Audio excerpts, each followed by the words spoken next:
ഒരു യുവതിക്ക് നബിദിന റാലിയൊന്നും അത്ര പിടിക്കുന്നില്ല. നബിദിന റാലി കാണുമ്പോൾ ഒരു പ്രഹസനമായി തോന്നുകയാണത്രേ. ആ യുവതി പറയുകയാണ്, നബിയെ സ്നേഹിക്കേണ്ടത് ഇങ്ങനെയൊന്നുമല്ല.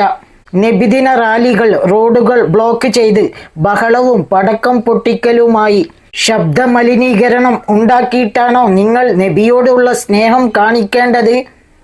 അതിനു വേണ്ടി ചിലവാക്കുന്ന പൈസ പാവപ്പെട്ട ആളുകൾക്ക് വല്ല സഹായവും ചെയ്തുകൂടെ എന്നൊക്കെയാണ് ആ യുവതി ചോദിക്കുന്നത്. എന്നാൽ ഒരു കാര്യം പറയട്ടെ, ഇസ്ലാം മതവിശ്വാസികളെ സ്വതക്ക ചെയ്യാനും ദാനം ചെയ്യാനുമൊന്നും ആരും പഠിപ്പിക്കേണ്ടതില്ല. അത് ഇസ്ലാം തന്നെ ധാരാളമായി പഠിപ്പിക്കുന്നുണ്ട്. എല്ലാ വർഷവും നബിദിനം വരുന്ന സമയത്ത് ഹാലിളകുന്ന രണ്ട് കൂട്ടരുണ്ട്. ഒന്ന് നബിദിനം അനിസ്ലാമികമാണെന്ന് വാദിക്കുന്നവർ, മറ്റൊന്ന് നബിദിന റാലികളും പരിപാടികളും അസ്വസ്ഥതയുണ്ടാക്കുന്ന ഇസ്ലാം വിരോധികൾ. ഈ രണ്ട് കൂട്ടർക്കും നബിദിനം എന്ന് കേൾക്കുമ്പോൾ, നബിദിന പരിപാടികൾ കാണുമ്പോൾ വല്ലാത്തൊരു അസ്വസ്ഥതയാണ്. നമ്മുടെ ഇന്ത്യ ഒരു മതേതര രാജ്യമാണ്. നമ്മുടെ ഇന്ത്യയിൽ എല്ലാവിധ മതവിശ്വാസികളും അവരുടെ വിശ്വാസങ്ങൾക്കനുസരിച്ചുള്ള പരിപാടികൾ നടത്താറുണ്ട്. എന്നാൽ അതിലൊന്നും കാണാത്ത പ്രശ്നമാണ് ഈ യുവതി നബിദിന റാലിയിൽ കണ്ടത്. നമുക്ക് ഇതിനെക്കുറിച്ചുള്ള ഒരു വിശദമായ വീഡിയോയിലേക്ക് പോയാലോ? അപ്പോൾ നമുക്ക് വീഡിയോയിലേക്ക് പോകാം. ഒരു യുവതിക്ക് നബിദിന റാലിയൊന്നും അത്ര പിടിക്കില്ലെന്നത്രേ. അത് കാണുമ്പോൾ ഒരു പ്രഹസനമായി തോന്നുന്നു അത്രേ. ഇങ്ങനെയൊന്നുമല്ല നബിയെ സ്നേഹിക്കേണ്ടത്. നബിയെ സ്നേഹിക്കേണ്ടത് എങ്ങനെയാണ് എന്ന് ഈ യുവതി നമ്മളോട് വ്യക്തമായി പറഞ്ഞു തരും. ഒന്ന് കേട്ടു നോക്കൂ. എന്താണ് ഈ കാണുന്ന പ്രഹസനം? ഇതാണോ നബിയെ സ്നേഹിക്കുന്നത്? ഇങ്ങനെയാണോ നബിയെ സ്നേഹിക്കുന്നത്? റബീഉൽ 12 വർഷത്തിൽ ഒരു ദിവസം ഫുള്ള് ജാഥയുമായിട്ട് റോഡ് മുഴുവൻ ബ്ലോക്ക് ചെയ്ത് ബഹളവും പടക്കം പൊട്ടിക്കലും അതും ഇതുമായിട്ട് ശബ്ദമലിനീകരണവും എന്താ പറയുക, ആളുകളെ ബുദ്ധിമുട്ടിച്ചിട്ട് നബിയോടുള്ള സ്നേഹം കാണിക്കുക. ചിലപ്പോ ഈ ജാഥയിൽ പങ്കെടുക്കുന്ന ആളുകളില് ഒരു 2% പോലും കറക്റ്റ് ആയിട്ട് 5 വഖത്ത് നമസ്കരിക്കാത്ത ആളുകളായിരിക്കാം ഈ പ്രഹസനം വർഷത്തിൽ ഒരിക്കലും കാണിക്കുന്നത്. അപ്പൊ ഇതിന് ഒരുപാട് ചെലവുകളും കാര്യങ്ങളും ഉണ്ട്. ഇപ്പൊ ആളുകളെ ബുദ്ധിമുട്ടിക്കുന്നതിനപ്പുറത്തേക്ക് ഇതിനകത്ത് ഒരുപാട് ചെലവുകളും കാര്യങ്ങളും ഒക്കെ ഉണ്ട്. അപ്പൊ ഈ ചെലവുകളും കാര്യങ്ങളും ഒക്കെ ഇത്ര അധികം ഒരു ആവശ്യമില്ലാത്ത കാര്യത്തിന് വേണ്ടി സ്നേഹം പ്രകടിപ്പിക്കാൻ പ്രഹസനത്തിന് വേണ്ടിയിട്ട് കാണിക്കുമ്പോൾ അത് ആവശ്യമായിട്ട് പൈസ ആവശ്യമായിട്ട് വരുന്ന ആളുകളും സമുദായത്തിൽ ഉണ്ടാവും. അപ്പൊ അങ്ങനെയുള്ള ആളുകൾക്ക് എന്താ പറയുക, വല്ലോ ചികിത്സാ സഹായമായിട്ടോ അതല്ലാന്നുണ്ടെങ്കിൽ വല്ലോ കല്യാണം നടത്തേണ്ട ആളുകൾക്ക് അങ്ങനെയോ, അല്ലെങ്കിൽ ആർക്കെങ്കിലും വിദ്യാഭ്യാസത്തിൽ എന്തെങ്കിലും പൈസന്റെ ഷോർട്ട് ഉണ്ടെന്നുണ്ടെങ്കിൽ അങ്ങനെ കൊടുത്ത് സഹായിക്കാനോ, അല്ലെങ്കിൽ വീടുണ്ടാക്കി കൊടുക്കാനോ, രോഗികളെ സഹായിക്കാനോ ഒക്കെ ഉപയോഗിക്കാം. ഇത് പ്രഹസനമാണ്. കാര്യം ഒരു 7 വർഷമായിട്ട് ഒരു GCC കൺട്രിയിൽ താമസിച്ച് ഞാൻ കാണാത്തൊരു കാര്യമാണിത് ഇവിടെ ഈ വർഷങ്ങളായിട്ട് കണ്ടുകൊണ്ടിരിക്കുന്നത്. അതായത് നബിദിനത്തിന് ഒരു അവധി കിട്ടും എന്നുള്ളതിന്റെ അല്ലാണ്ട് ഈ പ്രഹസനം ഞാൻ ലോകത്ത് എവിടെയും കണ്ടിട്ടില്ല. അപ്പോ ഈ ചിലടത്ത് വായിച്ചിട്ടുണ്ട് ഈ ബർത്ത്ഡേ ആഘോഷിക്കലൊക്കെ ഹറാമാണ് എന്നുള്ളത്. അപ്പോ നബിയോട് അത്ര സ്നേഹമുള്ളവരാണെന്നുണ്ടെങ്കിൽ സമുദായത്തിലെ പിന്നോക്കം നിൽക്കുന്ന ആളുകളെ സഹായിക്കണോ, അങ്ങനെയാണ് നബിയോടുള്ള സ്നേഹം കാണിക്കേണ്ടത്, അല്ലാണ്ട് ഈ പ്രഹസനത്തിനല്ല. പിന്നെ ഇത് ഞാൻ പറഞ്ഞതുകൊണ്ട് പല ഹലാൽ കമന്റുകളും എന്റെ ഇൻബോക്സിൽ വരും. അല്ലെങ്കിൽ ഇൻബോക്സിൽ തെറികളിലും കേട്ടും നീ ഇങ്ങനെ അങ്ങനെ ചെയ്യും ഇങ്ങനെ ചെയ്യും എന്നൊക്കെ പറഞ്ഞു വരുന്നുണ്ട്. I don't care about it. ഞാൻ എന്തിനാണ് ഈ പല ആളുകളും അവിടെ ഇവിടെ നിന്നിട്ട് പലതും പറയും. എനിക്ക് പറയാനുള്ളത് ഞാൻ പറയും, അത്രേ ഉള്ളൂ. ഇനിയിപ്പോ ചില ആളുകൾ ചോദിക്കും, എന്താ പറയാ, ഇത് വേറുള്ള മതത്തിൽ നടക്കുന്നില്ലേ, വേറുള്ള ആളുകളും ചെയ്യുന്നില്ലേ, വേറുള്ള മതത്തിലും ഇതുപോലെ പ്രഹസനങ്ങളും എന്താ പറയാ അന്ധവിശ്വാസങ്ങളും ഒക്കെ നടക്കുന്നില്ല, അതിനെ കുറിച്ചൊക്കെ നിനക്ക് എന്താ പറയാത്തത്, നീ സംഖ്യയാണോ എന്നൊക്കെ ചോദിച്ചിട്ട്. വേറുള്ള മതത്തിനെ കുറിച്ച് പറയാനായിട്ട് ഞാൻ ആളല്ല. അത് ഞാൻ പറഞ്ഞാൽ അത് വർഗീയതയാണ്, മനസ്സിലായില്ലേ? അതിനെക്കുറിച്ച് പറയാനായിട്ട് അവരുടെ മതത്തിൽപ്പെട്ട ആളുകളുണ്ടാവും. അവര് പറഞ്ഞോട്ടെ, അവർ അഡ്രസ് ചെയ്യുന്നെങ്കിൽ ചെയ്തോട്ടെ, എനിക്കതിന്റെ ആവശ്യമില്ല, മനസ്സിലായില്ലേ? Thank you. കേട്ടില്ലേ?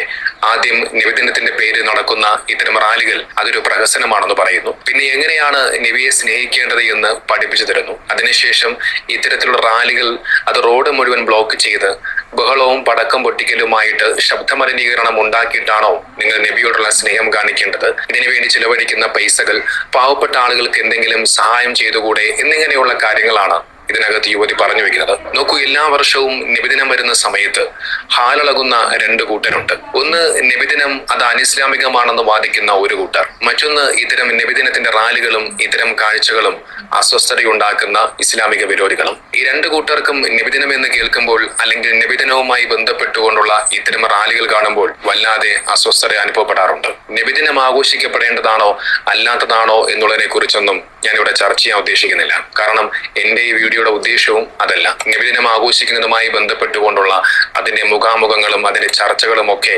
ധാരാളമായി പലപ്പോഴായി ഉണ്ടാകാറുണ്ട്. അതിൻ്റെ വീഡിയോസുകളൊക്കെ നമ്മൾ യൂട്യൂബിലും മറ്റുമൊക്കെ നോക്കിക്കഴിഞ്ഞാൽ കാണാനും സാധിക്കും. എന്നാൽ ഈ വീഡിയോയുടെ ഉദ്ദേശം നബിദിന റാലി പ്രഹസനമായി തോന്നുന്നു എന്ന് പറയുന്ന ഈ യുവതിക്കുള്ള മറുപടി മാത്രമാണ്. ഏതായാലും വിഷയത്തിലേക്ക് വരാം. നോക്കൂ, പലതരത്തിലുള്ള വൈവിധ്യങ്ങളും സംസ്കാരങ്ങളും വിശ്വാസങ്ങളും ആ വിശ്വാസത്തിന്റെ ഭാഗമായിട്ടുള്ള ആചാരങ്ങളും ആഘോഷങ്ങളും അടങ്ങുന്ന ഒരു മതേതര രാജ്യമാണ് നമ്മുടെ ഇന്ത്യ. ആ ഇന്ത്യയിൽ അത്തരത്തിൽ ഓരോ മതവിശ്വാസത്തിന്റെയും ഭാഗമായിട്ടുള്ള പല ആഘോഷങ്ങളും സംഘടിപ്പിക്കാറുണ്ട്. നമ്മുടെ കേരളത്തിൽ ഹൈന്ദവ സഹോദരങ്ങൾ ഓണം ആഘോഷിക്കാറുണ്ട്, ക്രൈസ്തവ സഹോദരങ്ങൾ ക്രിസ്മസ് ആഘോഷിക്കാറുണ്ട്. എന്നാൽ അതിലൊന്നും കാണാത്തൊരു പ്രശ്നമാണ് യുവതിക്ക് നബിദിന റാലിയിൽ കാണാൻ സാധിച്ചത്. നബിദിന റാലിയിൽ മാത്രം ആ ഒരു പ്രഹസനം യുവതിക്ക് കാണാൻ സാധിച്ചുവെങ്കിൽ അത് ആ നബിദിന റാലിയുടെ കുഴപ്പമല്ല, അത് യുവതിയുടെ കുഴപ്പമാണ്. ഞാൻ ഇവരുടെ പ്രൊഫൈൽ പരിശോധിച്ചപ്പോൾ എനിക്ക് കാണാൻ സാധിച്ചത് ഇവരുടെ പേര് നദിയ ഖാദർ എന്നാണ്. ഇവർ കൂടുതലായും ഇസ്ലാമുമായി ബന്ധപ്പെട്ട വിഷയങ്ങളിലാണ് വിമർശനം നടത്തിയിരിക്കുന്നു എന്നുള്ളത് കാണാൻ സാധിക്കും. അപ്പോൾ അതിൽ നിന്നും ഇവരുടെ ഉദ്ദേശം ഏകദേശം വ്യക്തമാണ്. എന്തായാലും കാര്യത്തിലേക്ക് വരാം. നോക്കൂ, മറ്റുള്ള വഴിയാത്രക്കാരായ ആളുകൾക്ക് ബുദ്ധിമുട്ടുണ്ടാക്കുന്ന തരത്തിൽ റോഡ് മുഴുവൻ ബ്ലോക്ക് ചെയ്ത് ശബ്ദമലിനീകരണം ഉണ്ടാക്കുന്ന തരത്തിലുള്ള ഏതാഘോഷമായിരുന്നാലും ശരി, അതൊരിക്കലും അംഗീകരിക്കാൻ കഴിയില്ല. അത് തെറ്റ് തന്നെയാണ്. എന്നാൽ വാഹനങ്ങൾക്ക് കടന്നു പോകുന്ന തരത്തിൽ അവിടെ വഴിയൊരുക്കി മാതൃകാപരമായ രീതിയിൽ തന്നെയാണ് പല നബിദിന റാലികളും കേരളത്തിൽ സംഘടിപ്പിക്കാറുള്ളത്. ഇനി അതോടൊപ്പം തന്നെ ഈ നബിദിനത്തിന്റെ പേരും പറഞ്ഞുകൊണ്ട് ചില പേക്കൂത്തുകളും തോന്നിവാസങ്ങളും കാണിക്കുന്നവരുമുണ്ട്. ഇല്ല എന്ന് പറയുന്നില്ല. അതിപ്പോൾ നോക്കിക്കഴിഞ്ഞാൽ ഏതു വിശ്വാസത്തിന്റെ ഭാഗമായിട്ടുള്ള ആഘോഷ പരിപാടികളിലും ആ പരിപാടിയെ മോശമാക്കുന്ന തരത്തിലുള്ള ചില കൂട്ടർ ആ കൂട്ടത്തിലുണ്ടാകും. അത്തരം ആളുകൾ ചെയ്യുന്ന ആ ഒരു പ്രവർത്തനത്തെ എടുത്തു വെച്ചുകൊണ്ട് അത് മുഴുവനും തെറ്റാണ് എന്ന് പറയുന്നതിനോട് ഒരിക്കലും യോജിക്കാൻ കഴിയില്ല. നോക്കൂ, രാഷ്ട്രീയ പാർട്ടികളുടെ പരിപാടികളുടെ ഭാഗമായിട്ട് മണിക്കൂറുകളോളമാണ് പലപ്പോഴും റോഡുകൾ ബ്ലോക്ക് ചെയ്യപ്പെടുന്നത്. വലിയ രീതിയിലുള്ള ഗതാഗത തടസ്സങ്ങളും മറ്റുമൊക്കെ അതിന്റെ ഭാഗമായി ഉണ്ടാകാറുണ്ട്. അപ്പോൾ അതൊന്നും ഇവർക്കൊരു പ്രശ്നമില്ല. നബിദിന റാലി മാത്രമാണ് പ്രശ്നം. പിന്നെ ഇവർ പറയുന്ന മറ്റൊരു കാര്യമെന്ന് പറയുന്നത് ഈ പ്രഹസനം കാണിക്കാൻ വേണ്ടി ചെലവഴിക്കുന്ന പൈസ എടുത്ത് ഏതെങ്കിലും പാവപ്പെട്ട ആളുകൾക്ക് എന്തെങ്കിലും സഹായം ചെയ്തുകൂടെ എന്നാണ്. നോക്കൂ, ഇസ്ലാമിൽ ആരാധനയുടെയും ധാർമ്മികതയുടെയും ഭാഗമാണ് നിരാലംബരായ പാവപ്പെട്ട മനുഷ്യരെ സഹായിക്കുക എന്നുള്ളത്. മറ്റുള്ള പാവപ്പെട്ട മനുഷ്യരെ ചേർത്ത് പിടിച്ച് അവർക്ക് വേണ്ട എല്ലാവിധ സഹായങ്ങളും നിർബന്ധമായും ചെയ്തു കൊടുക്കണമെന്ന് പഠിപ്പിക്കുന്ന മതമാണ് ഇസ്ലാം. അത് ചെയ്തു കഴിഞ്ഞാൽ നിങ്ങൾക്ക് പ്രതിഫലം കിട്ടുമെന്ന് പറയുന്ന മതമാണ് ഇസ്ലാം. പാവപ്പെട്ടവരുടെ വിശപ്പടക്കാനായി റമദാനിൽ മാത്രം ലക്ഷക്കണക്കിന് രൂപയുടെ അരിയാണ് ഫിത്ർ സക്കാത്തിന്റെ ഭാഗമായി സമൂഹത്തിൽ വിതരണം ചെയ്യപ്പെടുന്നത്. അതുകൂടാതെ നിർബന്ധ ദാനമായ സക്കാത്ത്, അതോടൊപ്പം സ്വതക്ക, ഇതെല്ലാം ചെയ്യണമെന്ന് ഇസ്ലാം പഠിപ്പിക്കുന്നു. ഇത്രയധികം ദാനധർമ്മങ്ങൾ ചെയ്യുന്ന മുസ്ലിമീങ്ങൾ അവർ പ്രവാചകർ ജനിച്ച ആ ഒരു ദിവസത്തിൽ കുറച്ച് പൈസ ചെലവിട്ട് ഒരു നബിദിന റാലി സംഘടിപ്പിക്കുന്നതിൽ എന്താണ് കുഴപ്പം? ഇനി യുവതിയോടാണ്. നോക്കൂ, നിങ്ങളുടെ ചുറ്റുവട്ടത്ത് എത്രയോ ആളുകൾ പട്ടിണിയും പരിവട്ടത്തിലുമായിരിക്കും എന്നു കരുതി നിങ്ങൾ നിങ്ങളുടെയും നിങ്ങളുടെ മക്കളുടെയും ബർത്ത്ഡേ ആഘോഷിക്കാതിരിക്കുമോ? അപ്പോൾ ആ പൈസ എടുത്തുകൊണ്ട് നിങ്ങൾക്ക് ആ പാവപ്പെട്ട മനുഷ്യരെ സഹായിച്ചുകൂടെ? നോക്കൂ, ക്രിസ്മസിന്റെ ഭാഗമായിട്ടും ഓണാഘോഷത്തിന്റെ ഭാഗമായിട്ടും എത്ര ലക്ഷം രൂപയാണ് ആ ആഘോഷങ്ങളുടെ ഭാഗമായിട്ട് ചെലവഴിക്കുന്നത്. അപ്പോൾ അതിനെക്കുറിച്ചൊന്നും ഇവർക്കൊന്നും പറയാനില്ല. നബിദിനം മാത്രമാണ് പ്രശ്നം. ഇനി ഇതെല്ലാം കഴിഞ്ഞിട്ട് നൈസായിട്ട് യുവതി ഒരു വെള്ളപൂശം നടത്തുന്നുണ്ട്. മറ്റുള്ള മതങ്ങളിലും ഇതുപോലെയുള്ള ആഘോഷങ്ങളും പരിപാടികളും ഒക്കെ നടക്കുന്നുണ്ടെങ്കിലും അതിനെക്കുറിച്ചൊന്നും മിണ്ടാൻ ഞാൻ ആളല്ല എന്നാണ്. അത് പറഞ്ഞു കഴിഞ്ഞാൽ വർഗീയതയെ മാറുമെന്നാണ്. എങ്ങനെയുണ്ട്? നോക്കൂ, വിമർശനങ്ങൾ നടത്തണ്ട എന്ന് പറയുന്നില്ല. പക്ഷേ ആ വിമർശനം നടത്തുമ്പോൾ ആ വിമർശനം ഉന്നയിക്കാൻ നമ്മൾ യോഗ്യരാണോ എന്നുള്ളത് കൂടി ആദ്യം ചിന്തിക്കണം. ഇസ്ലാമിൽ ഒരു സ്ത്രീ അവരുടെ ദേഹം മറയ്ക്കുക അല്ലെങ്കിൽ ഔറത്ത് മറയ്ക്കുക എന്നുള്ളത് നിർബന്ധമാക്കപ്പെട്ട കാര്യമാണ്. ആ ശരീരം പോലും നേരെ ചൊവ്വെ മറയ്ക്കാതെയാണ് ഈ യുവതി വന്നുകൊണ്ട് നബിദിന റാലി ഒരു പ്രഹസനമാണെന്നൊക്കെ പറഞ്ഞു വെക്കുന്നത്. നോക്കൂ, നിങ്ങൾക്ക് നിങ്ങളുടെ ഇഷ്ടമുള്ള വസ്ത്രം ധരിക്കാം, അത് നിങ്ങളുടെ സ്വാതന്ത്ര്യമാണ്, നിങ്ങളുടെ അവകാശമാണ്. പക്ഷേ ഒരു വിമർശനം നടത്തുമ്പോൾ അതിന് താൻ യോഗ്യതയുള്ള ആളാണോ എന്നുകൂടി ചിന്തിക്കേണ്ടതുണ്ട്. നോക്കൂ, കേരളത്തിൽ മതവിശ്വാസത്തിന്റെ ഭാഗമായിട്ടുള്ള ഏതൊരു ആഘോഷങ്ങളിലും മനോഹരമായ മതസൗഹാർദ്ദത്തിന്റെ കാഴ്ചകൾ കാണാൻ സാധിക്കും. അത്തരത്തിൽ നബിദിനം വരുന്ന സമയത്ത് നമ്മുടെ കേരളത്തിൽ കാണുന്ന മനോഹരമായ ചില കാഴ്ചകളുണ്ട്. നബിദിന റാലിയിൽ പങ്കെടുക്കുന്ന കുട്ടികൾക്ക് വെള്ളവും മിഠായും വിതരണം ചെയ്യുന്ന ഹൈന്ദവ സഹോദരങ്ങൾ, ആ കുട്ടികൾക്ക് പായസവും മിഠായും വിതരണം ചെയ്ത് സ്വീകരണം കൊടുക്കുന്ന ക്ഷേത്ര കമ്മിറ്റികൾ, വാർദ്ധക്യം ബാധിച്ച അമ്മ നബിദിനത്തിന് വരുന്ന കുട്ടികൾക്ക് മിഠായി വിതരണം ചെയ്യാൻ വരുന്ന കാഴ്ച, നബിദിനത്തിന് കിട്ടുന്ന ചോറ് സന്തോഷത്തോടു കൂടി വാങ്ങിക്കഴിക്കുകയും ആ സ്നേഹപ്രകടനം സമൂഹ മാധ്യമങ്ങളിലൂടെ പങ്കുവെക്കുകയും ചെയ്യുന്ന ഹൈന്ദവ സഹോദരങ്ങൾ, നബിദിനത്തിൽ ദഫ് മുട്ടിക്കളിക്കുന്ന ഹൈന്ദവ സഹോദരങ്ങൾ, പ്രവാചകന്റെ ജന്മദിനത്തിന്റെ അന്ന് വേദിയിൽ കയറി മൗലിദ് ചൊല്ലുന്ന പ്രവാചകനെ കുറിച്ച് മനോഹരമായി മതഗാനം ആലപിക്കുന്ന അമ്മമാർ.